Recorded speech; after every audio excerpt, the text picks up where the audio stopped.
सुनो भाई,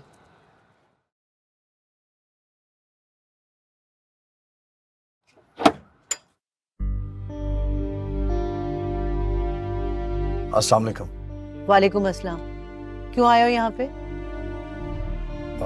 जी मैं सलमान से मिलने आया हूँ। क्या काम है तुम्हें उससे? अगर सलमान घर पे तो प्लीज बुला दीजिए। Thank you. नहीं है वो घर पे। क्या काम है उससे तुम्हें? एक्चुअली बिजनेस रिलेटेड बात है, इसीलिए आया हुआ है। नहीं करना मेरे बेटे को तुम्हारे साथ कोई बिजनेस बिजनेस, समझे? छोड़ दो मेरे बेटे का पीछा, और बहू का भी। आंटी आप मुझे गलत समझ रही हैं। देखो मेरी बात सुनो, तुम मुझे किसी शरीफ घर के लड़के लगते हो, हम भी इज्जतदार लोग हैं, इसलिए तुम्हारा और मायरा का जो कुछ भी था शादी से पहले, अब वो सब भूल जाओ। प्लीज आप ऐसी बातें मत कीजिए। मैं यहाँ इसलिए हरगिज नहीं आया। तो यही तो पूछ रही हूँ ना, किस लिए आए हो? कोई अगर कारोबारी मामला था सलमान के साथ तो फोन करके उसे बाहर बुला सकते थे, बाहर मिल सकते थे। यहाँ आए हो, समझती हूँ मैं तुम्हारी नीयत, मुझसे बिल्कुल झूठ ना बोलना। मैंने आपसे कहा ना ऐसी कोई बात नहीं है। मैं वाकईतन किसी और मकसद के लिए नहीं आया यहाँ पे, आप यकीन कीजिए मेरी बात का। और सुनो, मेरे बेटे और बहू के दरमियान बहुत मुश्किल से ये रिश्ता एक डगर पे आया है।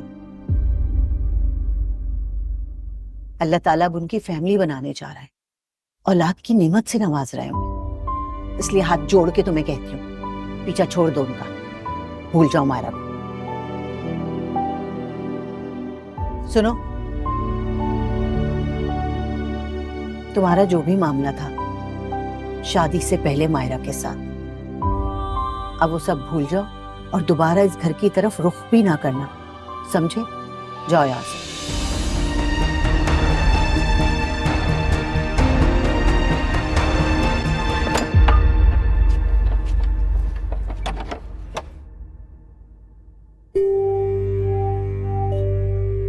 किसी को कानो कान नहीं ये खबर होनी चाहिए कि ये यहाँ आया था, समझी?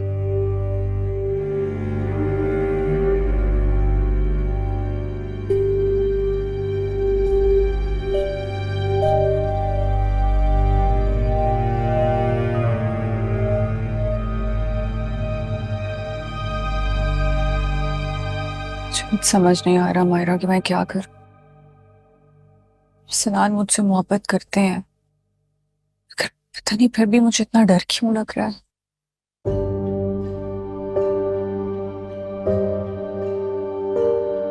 मैं इस बारे में कुछ नहीं कहना चाहती। मायरा, तुम्हें क्या लगता है ये बात जानने के बाद अरसलान मुझे छोड़ तो नहीं देंगे?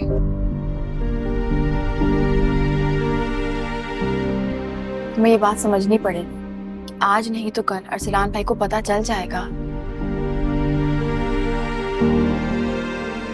ये तुम्हें ऐसे देख के इतनी मिजरेबल हालत में मुझे भी बहुत तकलीफ हो रही है, और ये तुम्हारे लिए भी बहुत तकलीफ दे है।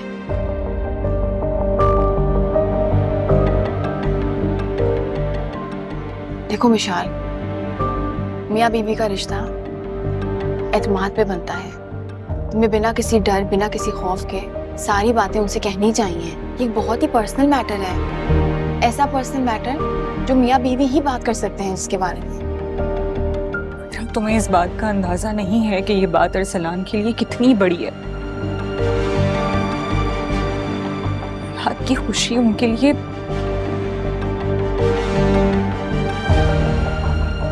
मुझे बहुत डर लग रहा है मायरा। तुम अपनी हालत देख रही हो, अपने ऊपर जुल्म मत करो और उनसे बात करो। तुमने बहुत गलत किया था, तुम्हें अम्मी के साथ डॉक्टर के पास जाना ही नहीं चाहिए था।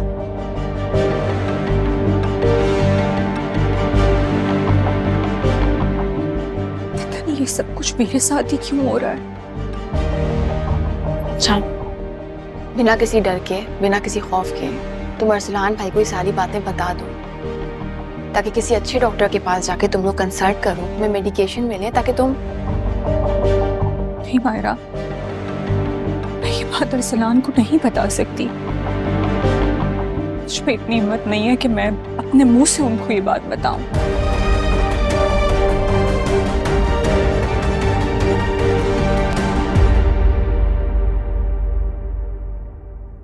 ठीक है, तो फिर एक काम करोगे, क्या? अपने आप को थोड़ा कंपोज करो, अपने इमोशंस को कंट्रोल करो और नॉर्मल बिहेव करो, और अरसलान भाई के साथ डॉक्टर के पास जाओ, और जब डॉक्टर तुम्हें ये बात बताए तो बिल्कुल नॉर्मल बिहेव करना जैसे पहली बार पता चल रही है। लेकिन इस काम में देर मत करना, कल या परसों ही डॉक्टर्स का अपॉइंटमेंट लो और अरसलान भाई के साथ जाओ, ठीक है? ऐसे परेशान होके कुछ नहीं होगा, तुम्हें कुछ ना कुछ तो करना ही होगा। बात करोगी तो तुम्हारा भी दिल हल्का होगा।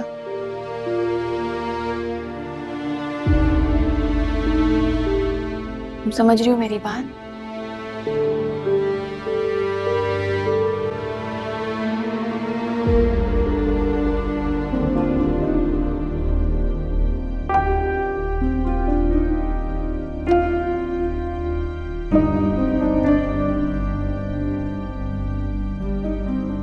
बैठो।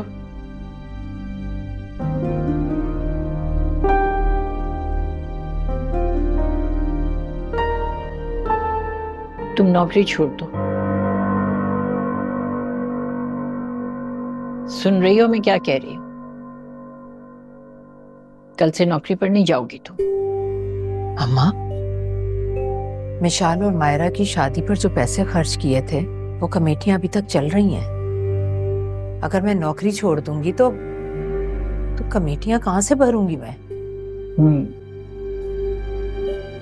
तो ठीक कह रहा था, तुम उसे घर के दरवाजे से ही वापस भेज सकती थी,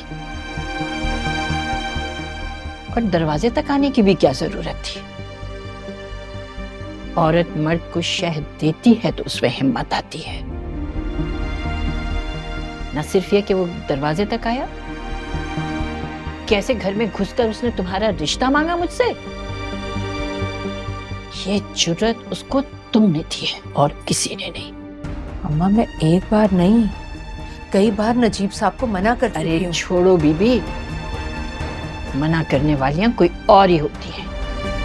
अगर तुमने उसे ढंग से मना किया होता ना, तो आज हम दोनों बैठ के इस बात को रो नहीं रही होती। अम्मा, आप कहना क्या चाहती हैं? आप मेरे किरदार पर शक कर रही हैं, या फिर आपको डर लग रहा है कि अगर मैं आपको छोड़कर चली गई तो आपका बुढ़ापा रुल जाएगा? छोड़ दोगी तुम? क्या मतलब है तुम्हारा? इसका मतलब यह है कि तुम भी उससे शादी करना चाहती हो? अम्मा, मैं आपसे बात ही नहीं करना चाहती इस मौजूद पर।